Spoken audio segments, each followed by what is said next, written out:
السلام علیکم ورحمۃ اللہ وبرکاتہ۔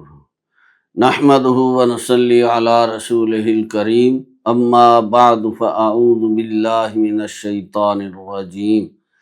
یا ایہا الذین آمنوا اتقوا اللہ ولتنظر نفس ما قدمت لغد واتقوا اللہ ان اللہ خبیر بما تعملون۔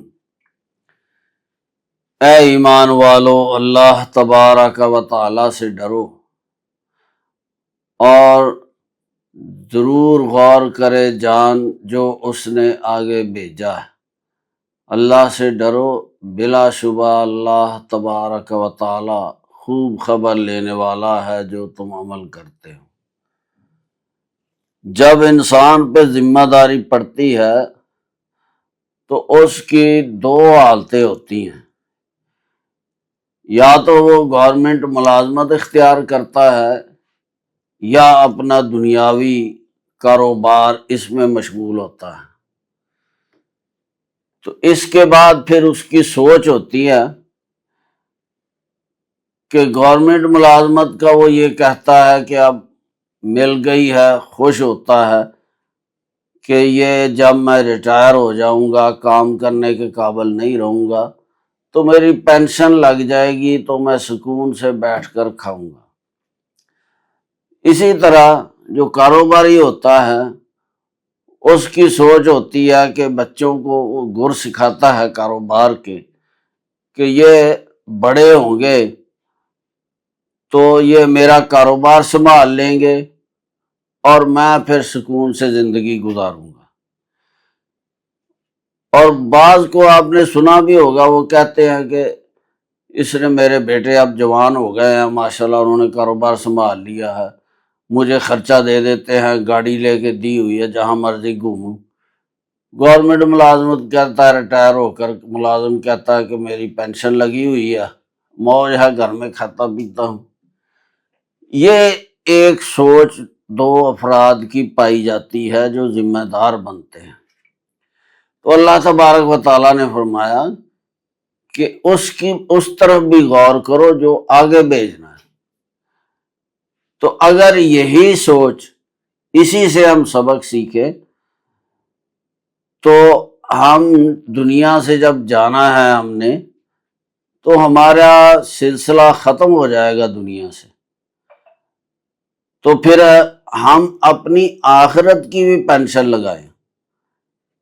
کسی کے پاس زمین ہے، اس میں سے کچھ زمین وہ وقف کر سکتا ہے اللہ کی راہ میں، کسی کے پاس پیسے اتنے ہیں وہ کسی ادارے کو، مسجد بنا دے، ادارہ بنا دے، کسی غریب مسکین کے کام آ جائے تو وہ اس کا صدقہ جاریہ بن جائے گا، وہ اس کی آخرت کی پینشن لگ جائے گی۔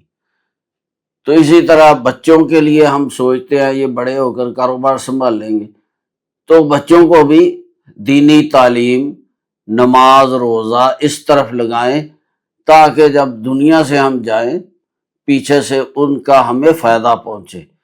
نبی علیہ السلام نے فرمایا انسان فوت ہوتا ہے تو اس کے عمل کا سلسلہ کٹ جاتا ہے، اذا مات الانسان انقطع عملہ، صرف تین چیزیں اس کی پیچھے رہ جاتی ہیں، والد صالح یدعو لہ، نیک اولاد دعائیں کرتی ہے، اور علم کسی کو پڑھا جاتا ہے اس کو فائدہ ملتا ہے، اسی طرح صدقہ کر جاتا ہے جو جاری رہتا ہے اس کا اسے فائدہ ملتا ہے۔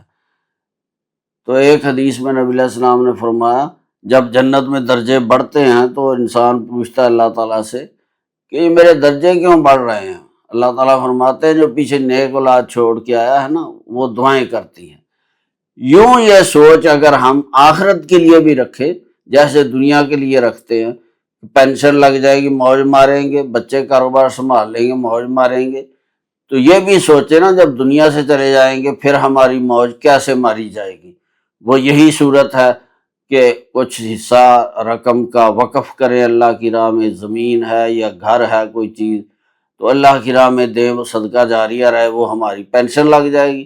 اولاد کو نیک بنائیں، وہ دعائیں کرے گی، جس طرح کاروبار سنبھال کے دعائیں اولاد ہمیں عیش کراتی ہے اس طرح وہ نیکیاں کرے گی، روزے وہ رکھیں گے، رات کو تہجدیں وہ پڑھیں گے، مشقت کے کام دین کے لیے وہ کریں گے اور فائدہ ہمیں بھی پہنچے گا۔ تو یہ سوچ ہو، یہی آخرت کے لیے اس طرف اشارہ کیا ہے اللہ تعالیٰ نے کہ وَلْتَنظُرْ نَفْسٌ مَّا قَدَّمَتْ لِغَدٍ، کہ انسان یہ سوچے کہ آگے اس نے کیا بھیجا، اس طرف غور کرے۔ تو اللہ تعالیٰ ہمیں عمل کی اور سمجھ کی توفیق عطا فرمائے۔ وما علینا الا البلاغ المبین۔